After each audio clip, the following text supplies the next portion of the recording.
Hi everyone, this is Maxwell. I'll be presenting on the topic our sustainable development goals assisting persons with disabilities, a case of Ghana. Now, before I go on, I would like to give a background to the study, then talk about the literature, then discuss the methods, the findings, and also conclusion. Now, you know, at the beginning of the new millennium, there were consensus at the international level in terms of improving the living conditions of vulnerable people within certain countries. So what happened? Some developing countries. So what happened was that money or financial injections was given to those developing countries to improve some sectors within their society. So Ghana was among those countries who benefited from the the new Millennium Development Goals initiative that was developed at the international level. However, this initiative did not capture the needs of persons with disabilities.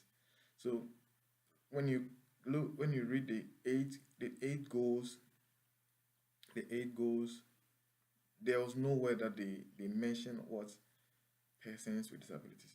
So because of the narrow scope, now the because of the narrow scope and the inability of the Millennium Development Goals to achieve some of the targets, especially when it comes to alleviating poverty, poverty alleviation especially.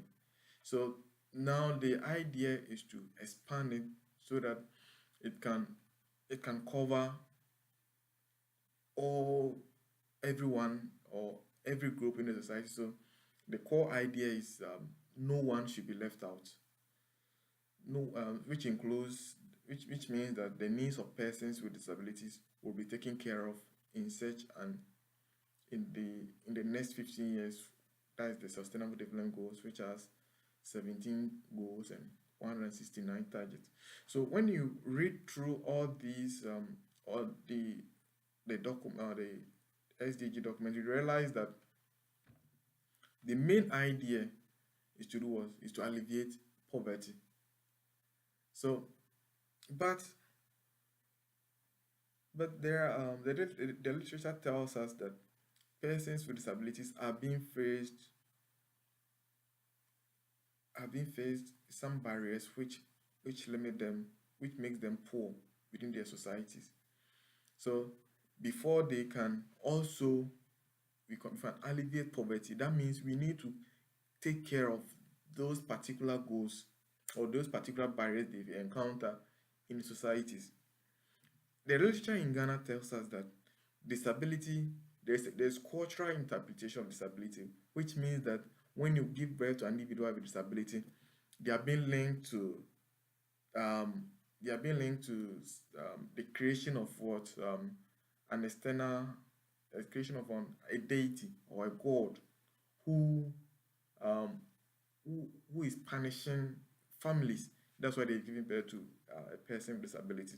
So because of that stereotype, that cultural stereotype, they are not what's supported to participate in um, all aspects of society. For instance, when you start from education, you realize that families are not prepared to what inject finances or to commit finances into their education. So they will prioritize other children ahead of them. So they will grow up as individuals who do not have or who maybe do not have any skills to engage in productive activities. So in all that, so they they are quite so they are quite what limited, and they have to depend on the society for the rest of their lives. So this study was conducted to ascertain what they initiate or what is being done to improve the well-being or or to improve the well-being of persons with disabilities, especially when it comes to what removal of the barriers that limit their participation as equal members within the society. So the study was conducted in the northern region of Ghana. Because the northern region is considered as region with the highest number, the region with the highest number of people who are living below the poverty line. So we try to look at um, how the living conditions of persons with disabilities are in a society whereby there is, or the national government acknowledge that most people who are poor live in those kind of society. So individuals with disability who are members of this disabled people's organization were invited to take part in this study. So this study or the data was collected during their meetings, and the executive were informed about the study and its objectives, and so they informed their members who also who also those who are interested took part in the one-on-one interview discussion during their meet. So the northern region has 20 districts, but this study was conducted in in four in four of the districts. So now the findings. Now let's come to the study findings.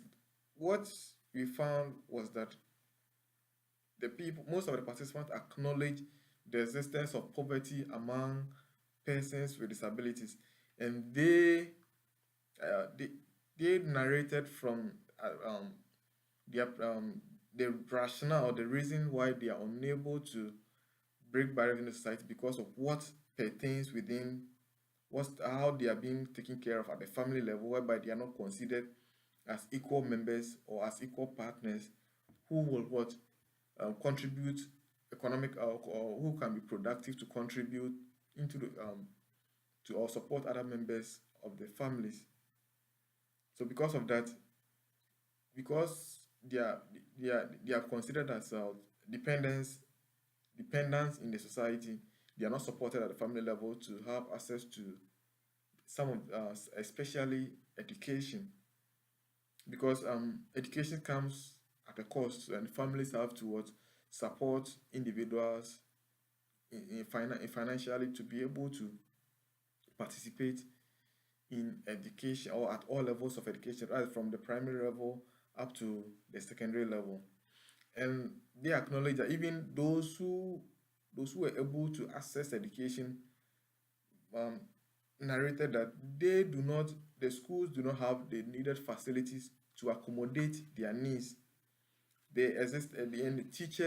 Some of the teachers didn't know how to teach the blind, and on top of that, they not in there are few special schools, so not everyone can what have access to the special school system. So, but the regular school system could not accommodate them. So because of that, they were they were unable to acquire the necessary skills to engage in employment. And also the environment, the physical environment had not been tailored to meet their individual needs.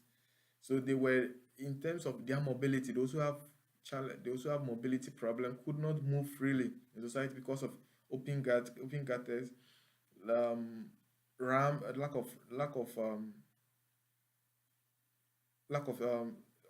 buildings had no ramps, and they all use the staircase, which were disability which were unfriendly to them. So because the society had not been adapted to suit their needs, their only means to have a source of livelihood is to engage in. Some of them were engaging in begging because there's not much for them, and they are at the family level, they are not being given what they are expected, and at the national level too, there were no programs to support their daily sustenance. So to be able to make a living, they have to be in a society or engage in begging so as to continue to survive on daily basis. So, in conclusion, this study has given us a picture that these individuals with disabilities, although there are political rhetorics to improve or to alleviate poverty or to fight poverty in developing countries, which Ghana is inclusive, and the political elite are trying to engage the society as to how they can improve the well-being of people. It seems the needs of persons, or there are not tangible programs to support the needs of individuals with disabilities who are also being who who are also battling with what stereotypes and also other societal barriers um to to um to break by other societal barriers which limit their equal participation within the society. So it is a challenge. It's a challenge to the international community and development partners that if they are interested in improving the welfare of persons with disabilities, these are some of the issues that we have to address in order to improve upon their well-being. It's not about the it's not about the um it's not about narrating on or giving hope to them, but actually going to the field in order to what make impact in their life by putting mechanism in place to support them to make a decent living as any other person within the society. Thank you.